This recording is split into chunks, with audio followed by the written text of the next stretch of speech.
I want to thank you very much for coming, as well as thank those who have joined us through various mitandao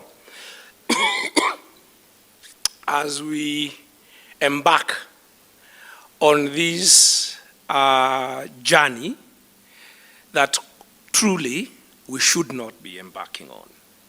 We should not be convening here to talk about how we are going to defend our Constitution, because the people we have given responsibility really should be implementing that Constitution. But I want to tell you why we are here by painting the bigger picture so that you understand what we are up against and what battles are ahead of us.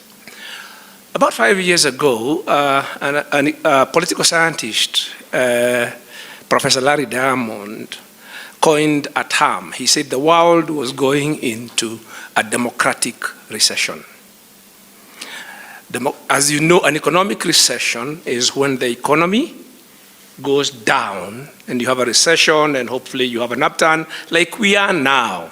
So a democratic recession is a situation where democracy is in retreat. And he was talking about the whole world with a lot of evidence. And said in many countries, particularly in the South, like here, democracy is not being replaced by the old military dictatorships and stuff like that because coups are out of fashion, but something which he called electoral authoritarianism. Electoral authoritarianism is a dictatorship that goes through the motions of democratic rituals, like elections. Yeah? But those elections are not free and fair. It goes through the motions of having a parliament, but that parliament is not independent and is in fact like the old parliament we had during Kanu one-party days, which is a rubber stamp of the executive.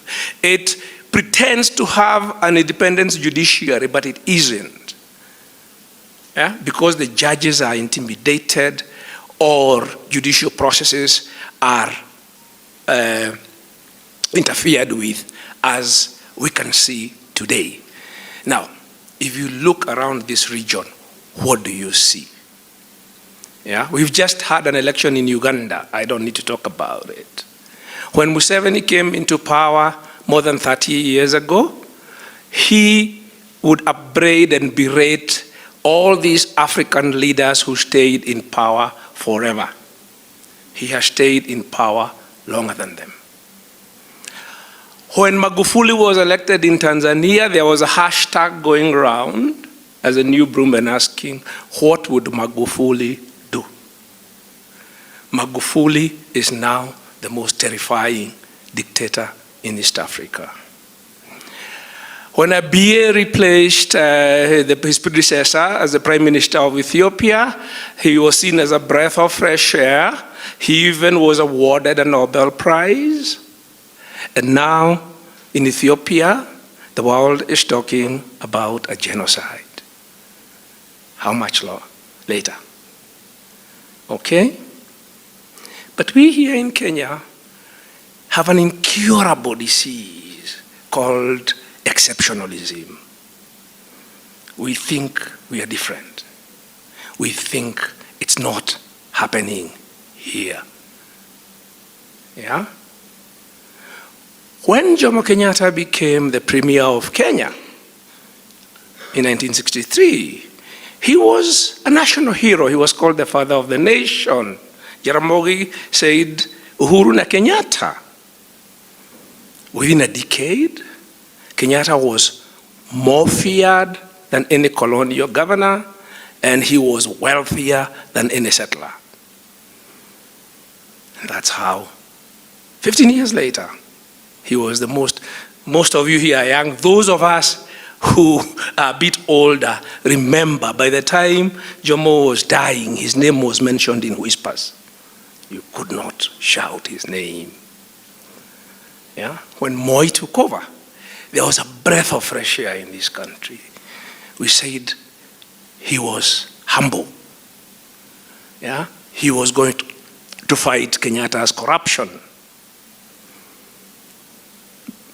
A decade later, Moi's name was being mentioned in whispers. When Kibaki took over, there was euphoria in this country. Yeah? We said he's a gentleman. Yeah? Who would have thought that it is Kibaki, under Kibaki, that the country would come to the brink of civil war? Yeah? Again, trying to stay in power. When Uhuru was proposed as president, yeah, his supporters said, oh, he was called Kamwana. Yeah? He is rich. He doesn't need anything. He will not steal. Yeah? Yet, Uhuru has presided over the most corrupt regime in our history. Not just the most corrupt, but also the most incompetent. Uhuru does not want to leave. Yeah?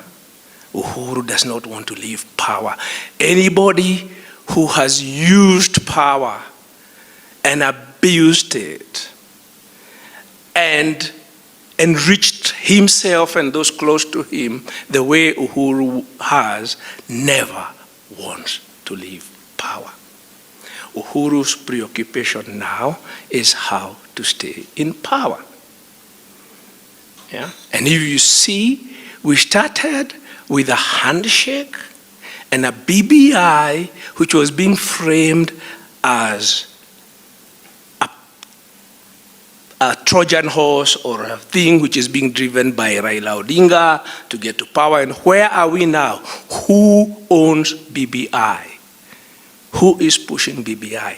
Why is a president who should be retiring, gathering people, taking state money, saying he will roar like a lion, all manner of things? He does not intend to leave power. So, the democratic recession is here. Electoral authoritarianism is here. We saw it in 2017. The semblance of an election, but the outcome is predetermined.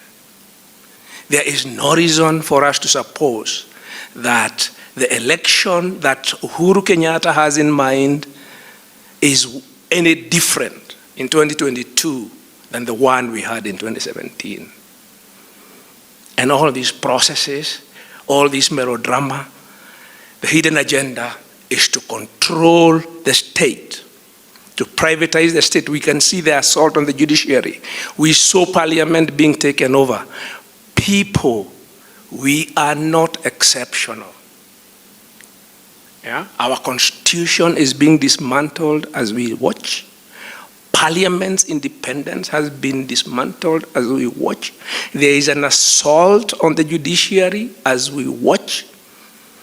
We are going to wake up one of these days and ask ourselves, how did this happen?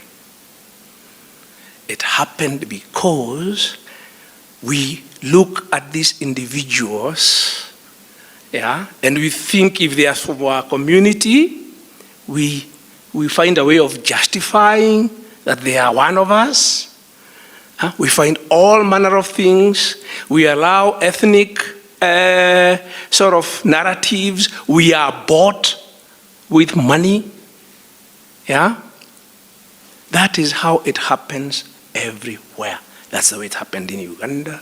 That's the way it happened in Tanzania. That's the way it happened here before.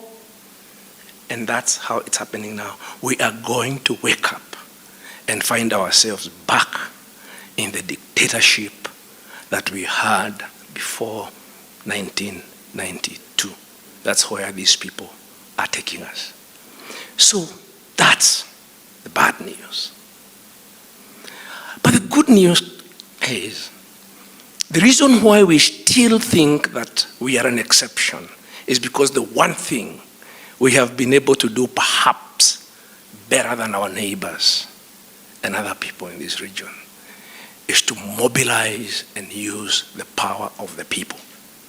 It is the power of the people that got us from a one-party dictatorship to a multi-party system. It is the power of the people that stopped the 2007 PEV. It is the power of the people that forced this people-friendly, progressive constitution on our leaders. They don't like it. So it is only the power of the people, the only thing which is standing between us and dictatorship and the kleptocracy that we have seen over the last, and the arrogance of power that we are observing, is being able to mobilize the power of the people. That's why we are here. Thank you very much for listening to me.